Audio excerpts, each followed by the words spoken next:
It looks like an aircraft carrier. Yes, and that's a very good point because it is often called America's unsinkable aircraft carrier in the middle of the Indian Ocean. And by and large, look, there's a lot of truth to that. Hello, and welcome back to another edition of Nifty Notions. I'm Jason. I'm Andrew. Today, Jason, I'm going to be talking about an island in the middle of the Indian Ocean called Diego Garcia. My favourite centre forward for Atletico Madrid. He's in the Indian Ocean now, is he? Apparently. So Diego Garcia is just a little bit south of the equator and almost in the geographical centre of the Indian Ocean. So it's quite a key little island that the vast majority of people have probably never heard of. And it's middle of nowhere. Absolutely in the middle of nowhere. I put a circle around that. You can see on the graphic, that's a 4,000 kilometre circle. The radius is 4,000 kilometres. It's a long way from everywhere. From anywhere. So it's an island that in its more recent past, over the last 100 years or so, was a supply island. It did belong to the British. But prior to that, there were a number of countries that had not laid claim to it, but had sort of used it and been there. The Dutch had done that, the Spanish, the Portuguese. Okay. The French took over Mauritius, and in 1786, the French had taken some slaves from Mauritius and Africa over to the archipelago, the Chagos archipelago, and on Diego Garcia, which is the largest island in the archipelago, they created a thriving coconut plantation where they also distilled coconut oil and were able to trade with that. The island over time became a supply port where ships crossing the Indian Ocean could stop for supplies, for refuelling, for food supplies and so forth. So it's quite a little valuable spot that the mariners would have known about. Yeah. In 1810, the UK had seized Mauritius and therefore the archipelago had gone to their control. And by 1840, they'd freed the slaves. Right. So these slaves then became considered to be the indigenous population, even though they were an introduced population, and they are called Chagossians, named after the Chagos archipelago. In 1965, which was 3 years before Mauritius gained independence from the UK, a deal was done with the British government and the American government to retain the Chagos archipelago and separate it out from Mauritius and lease it to the American government as a military base. So Mauritius became an independent country. Right. But the Chagos archipelago was then renamed as the British Indian Ocean Territory, or BIOT for short. Right. Very shortly after that, the Americans and the British, well, they'd already worked this out, but what they wanted to do was make it a fortified military establishment. So they had forcibly removed all of the Chagossians off the island and out of the archipelago, so there were no people living there except for military people. So where do they go? Well, they went to several places. Mauritius, Seychelles, Maldives, and some were sent to the UK. To the UK? Yeah. And in later times, some of them were given British citizenship as well, which they didn't have before. So this is an ongoing story, and there's a story about the Chagossians, which I'll briefly touch on towards the end. They must have loved the weather in the UK then, moving from Diego Costa. Yes, imagine that. It would have been a shock for a lot of those people, the ones that had gone there. But this has always been a source of contention for these people. It's never been a happy situation. What had happened in the meantime is during the 70s and 80s, which is the Cold War was certainly going crazy at that stage.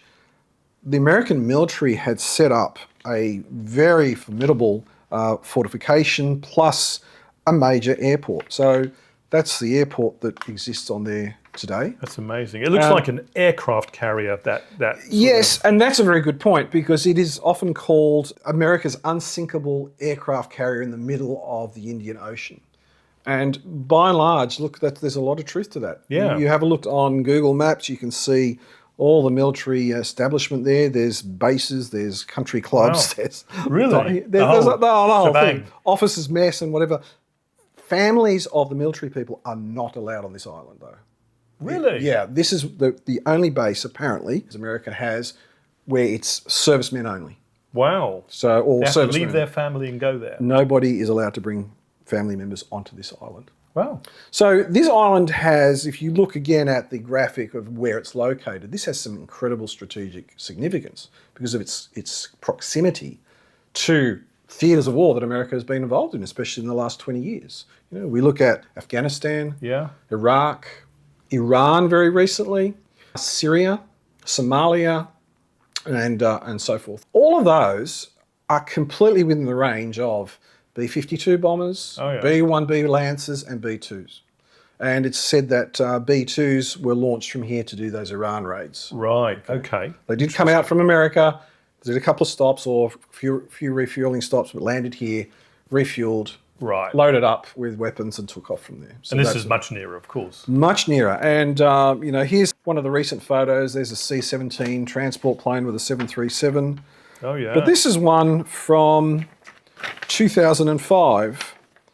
They're B-1B Lancer bombers, the supersonic bombers. Wow. You know, they're all just sitting there. They're not even trying to hide them.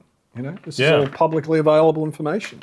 These are all satellite images? Satellite images available from Google Earth. If you Right. go Oh, back really? and- You can this just is- Google them. It's Google Earth, not Google Maps. Yeah. And you can actually go back in time and see their historical images. So that's Okay. 2005. This one's a 2006, a whole lot of B-52s. And there's also aerial refuelers on there. Wow.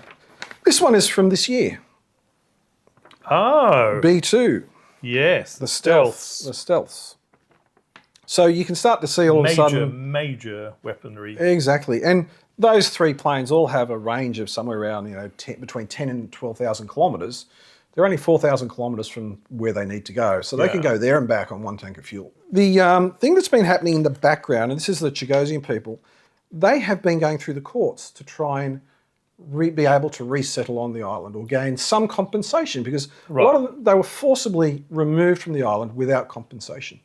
So as a result of that, they've gone through the international courts and the United Nations, and the United Nations has deemed that these people who are forcibly removed are the indigenous inhabitants of the Chagos archipelago. So here's an example of, you know, some of these people in the courts in London.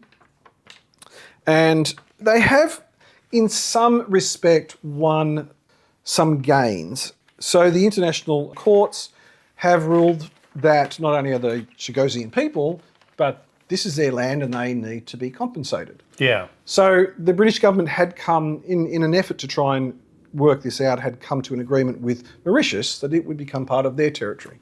Okay. And that did come into effect this year. But part of the deal was there'd be a 99-year lease to the American government for this island. Yeah. Okay. So that's the story in a nutshell. There's so much more to all of this. Sounds like there would be because a lot of other things have happened in that area. Absolutely. It goes on and on and on. I'll allude to one little thing, which I think we'll do a video on in the future, and that is, how do you protect this island?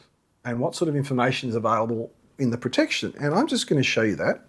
And this is where Australia comes in. There's the 4,000 kilometre ring that I've shown before, but we also have Pine Gap facility, which is run by the American military. And those three ovals are the reach of three satellites, the Orion satellites, 3, 5 and 7, that can look over that entire area.